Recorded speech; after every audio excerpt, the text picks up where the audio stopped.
there are options, many options when you look at, let's say, next generation construction industry, so to say. So one area which I could see, is an important area is a application of robotics, because labor shortage, etc., social distancing, these are challenges, which we are seeing. So I think application of robotics, I think, is a pertinent area to look at. Let's say there are, use cases already that, let's say, robotic arms, let's say you can use them for, assembling, welding and whatnot. So I think I have also read somewhere, let's say for some repetitive works like a bricklaying, etc., you can also use robots, which can bring in more consistency in the way you are delivering your job. And then there are increasing adoption of, autonomous vehicles, like dozers, excavators and whatnot, basically, which again bring in consistency and more safety in your operations. Related to robots, I think another area where, next generation industry, construction industry, is going towards is adoption of drone technology.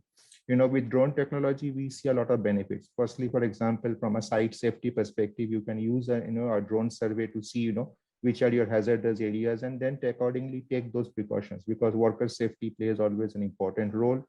Drones can improve the security at sites, and through drones, you can also do inspection of, let's say, difficult to reach areas, which are at a specific height and all that, which becomes easier through drones, and which then can be integrated into your overall information model that you're building, the status of your projects and all that.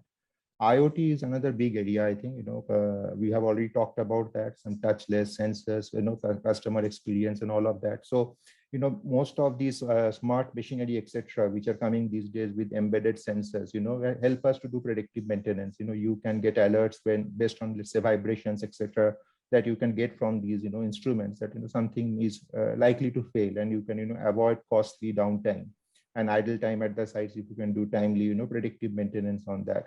IoT has a big role to play in worker safety. I keep coming back to it because it is, very important for the way I see it, because, you can have these variables these days, which can monitor your, body temperature, let's say sudden change in your height or altitude to designate whether someone has fallen, so that, immediate action can be taken and all that. So, this is, an area where we will see more adoption of, technology in the IoT space.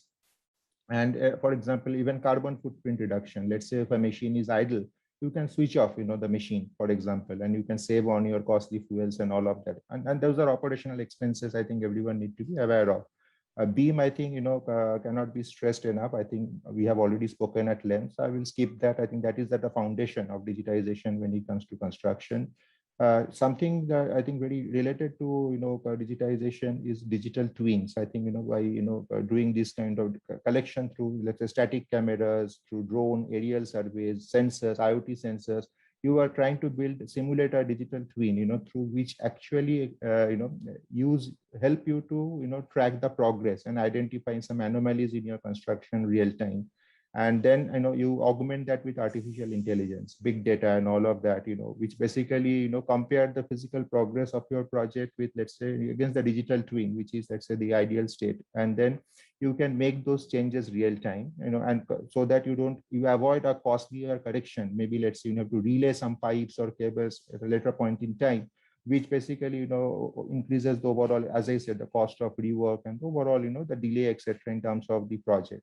3D printing, I think, again, my fellow panelists have already touched upon this, but this is, area where prefabricated, materials, etc., and we are using robots, to build those kind of Cartesian robots. I believe that's the term we're using, to make out with this 3D printed, which you can quickly assemble at sites, and they can, cut short your overall, delivery time. Generative design, I think Mr. Sunil talked about it, is an emerging area where, you are using artificial intelligence baked into your design process, where you have a whole, let's say, a set of databases pre-populated with various options of plans of, various buildings or whatever you are constructing, based on your earlier projects. And then you can generate alternatives, and you can take those decisions. What would be the right design, for a specific project? Digital, twins, and this is something which I've already talked about. Let's say computer vision, another very interesting area. Let's say you can visually recognize, let's say, someone said, like, a wall is a wall, but then you put in a windows there, it gives you more information. So let's say if you recognizing the number of window panels completed, and let's say you can quickly do a computation of, how many man hours would be required to then complete the entire work. If you can, get those kind of, information through, you can use cameras to see, your vehicles coming in and going out of construction site, so that you can know how, whether timely you are getting your raw materials or not. So I mean, we can go on, and let's say AI analysis of weather reports. If you are having an inclement weather of a storm is approaching, you can put certain construction activities on hold, and you can accordingly, take those necessary action. VR, AR, virtual reality, augmented reality, immense applications in particularly in the area of training, where expert goes to a site, and with with AR, VR technology, he gets access to all the necessary instructions, toolkits, etc., that are required, to do the job. So I think all these in culmination, give a very rich set of options, so to say. It's on us to decide, which one we should do first, based on, again, our priorities and what we are trying to solve for, because we cannot jump into everything, altogether.